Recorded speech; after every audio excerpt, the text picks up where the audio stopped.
Құрметті көрермен, міне бокстан Қазақстан чемпионатының 4-ші күніде тәмам ширек финалды бүгін аса ауыр салмақтағы боксшылар аяқталды. Ал менің жанымда осы Қазақстан чемпионатына өз шәкірттерін әкелген және түркістандық боксшыларға өзінің ақыл кеңесін айтып жүрген Қазақстан Республикасының еңбек сіңірген жаттықтырушысы Мырзағали Айтжанов тұр.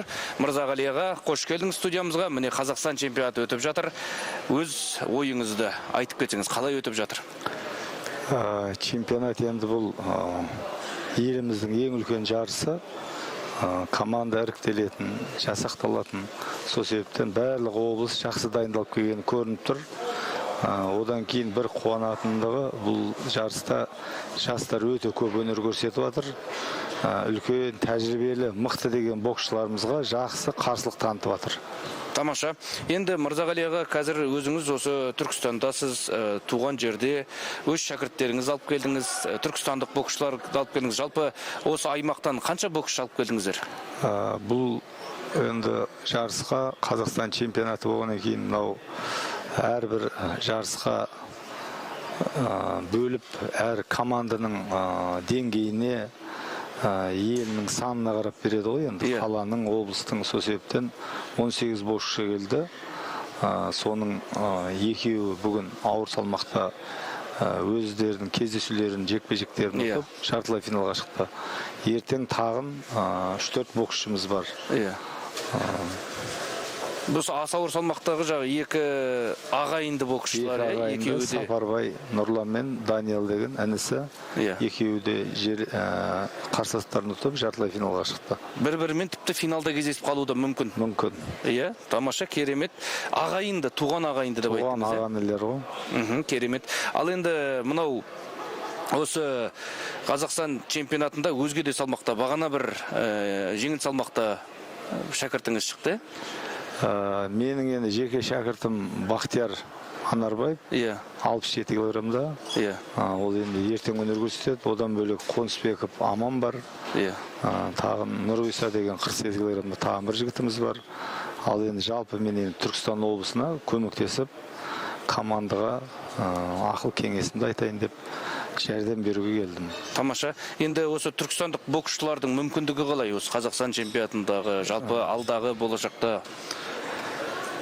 Енді ринг көрсетеді, бірақ кемінде бір 4 медаль аламыз деген ойдамыз.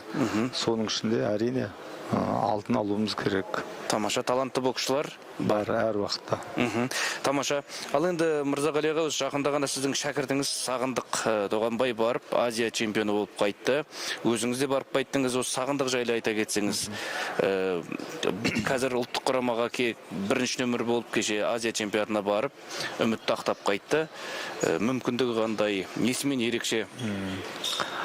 Сағындықтың ерекшелігі олың бұл ауыр салмақта қимылы, жеңіл, бұлай айтқанда айла тәсілі бар. Алланың берген жақсы қасиеттері бар. Өзін ұрғызбайды, көп соққамайды. Әрине, осы Азияның чемпионы болуға дейінде үлкен жұмыстар істелінді. Қателіктер болды, ұтылып қалған кездері болды. Бірақ сол қателіктен сабақ алып қазіргі таңда еліміздің бір мықты спортшыларының біріне айналып отыр.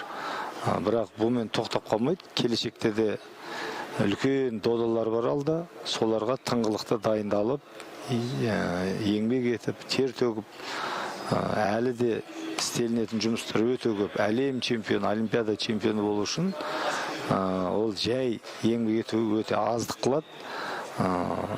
Бұлай айтқанда ізденіп, қателікпен жұмыс істеп, үлкен ағалар сияқты үлкен белестерді бағындыру үшін ол өте үлкен жұмыс атқару керек. Сол себепті оған ол енді дайын.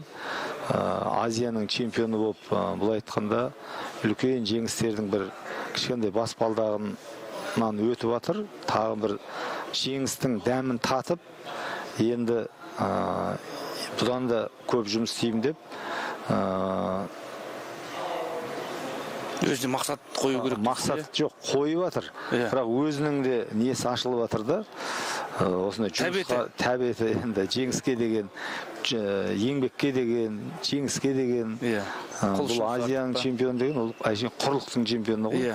Ал әлем чемпионы ол басқа әңгіме. 4 құрлықтың чемпионы. Олимпиада чемпионы деген ол бүкіл әлемдегі ең үлкен жарыс, сол себептен сондай мақсаттары бар. Тамаша, енді сол мақсаттарына шәкірттеріңіз жете беруіне тілекшіміз. Әлбетте өзіңіздің жетекшілігіңізбен шәкірттеріңіз бұл шыңды бағындырады деп сенеміз, үміттенеміз. Ал енді мына осы жергілікті Қарағанды боксына міне 2007 жылдан бері алғаш рет осында Қазақстан чемпионаты, тіпті ерлер мен әйелдер арасында тұңғыш рет Қазақстан чемпионаты өтіп жатыр екен. Жергілікті боксқа қаншалықты бұл серпін береді, маңызды? Енді бұл Қазақстандағы тарихы бар ең мықты өңірдің бірі. Ол неге үйтіп айтамыз, неге десек, бірінші олимпиада чемпионы осы облыстан шыққан Василий Жиров. Одан бөлек екінші міне олимпиада чемпионы болған Серік Сапиев. Одан бөлек Геннадий Головкин. Сол себептен Серік Елеуов не деген атақты боксшылар болды. СССР-дің кезінде Серік Нұрқазов сияқты ағамыз болды. Сол себептен бұл өңірдің Қазақстанға бергені көп. Қазақта айтады, алтын шыққан жерде қаза бер деп. Сол себепті бұл жерден әлі де болады деп ойлаймын. Одан кейін осы бокс саласында, бокс федерациясында жүрген інілеріміздің де еңбегі зор. Жаста болса осы боксты қайтадан дамытсақ деп ізденіп жұмыс істеп жатыр. Осы чемпионатты бергені де еліміздің басшыларының дұрыс деп ойлаймын. Қайтадан жанданып, қайтадан Қарағандының боксы өркендеп, бұл облыстың қайтадан көптеген боксшылар берген, ол Қазақстанның дамығаны болады бокстың. Сол себептен тек қана сәттілік тілеймін. Қыздар боксынан да Азия чемпион шықты, мен Абылайхан шықты. Сол себептен солардың артынан еретін көптеген боксшылар шыға берсін деп тілек айтқым келеді. Тамаша. Соңғы сұрақ болсын, төрешілер жайлы. Шетелдік төрешілер шақыртылыпты. 10 төреші дейді. Бұл осы жарыстың әділ өтуіне, жоғары деңгейде өтуіне, шын мықтылардың жеңіске жетуіне қаншалықты әсер етеді? Енді бұл қазір ғана істелініп жатқан жұмыс емес, бұрында болған. Бірақ бұл жарыста 11-дей төреші келгені қуанарлық жайт деп ойлаймын. Олардың да әсері болады. Неге десек, ол біреуге тартпай, қалай көрді, солай әділ береді деген ойдамын. Бұндай практикалар бұрында болған, бірақ ол кезде 3 немесе 5-ақ төреші келетін. Ал қазір 11-дей төреші келгені бұл оң өзгеріс қой. Оң өзгеріс, одан кейін таза өтуіне өз ықпалын жасайды деп ойлаймын. Тамаша, рахмет Мырзағали аға. Міне құрметті көрермен, бізбен бірге қазір осы Серік Сапиев атындағы Қарағандыдағы спорт кешенінде өзінің ойымен бөліскен, пікірін білдірген Қазақстан Республикасының еңбек сіңірген жаттықтырушысы, қазақ еліне талай чемпионды тәрбиелеп, еңбегін сіңіріп, бізге талай әнұранымызды шырқатып, көк туымызды желбіреуге себепші болған Мырзағали Айтжанов бапкер. Алғысымыз шексіз, өзіңізге сәттілік тілейміз. Ал сіздер Спорт Плюс арнасын қарай жүріңіздер. Ертең дәл осы студияда өздеріңізбен бірге 13:50-де кездесетін боламыз. Жеңісті күндерде жүздескенше бай, қуатты болайық.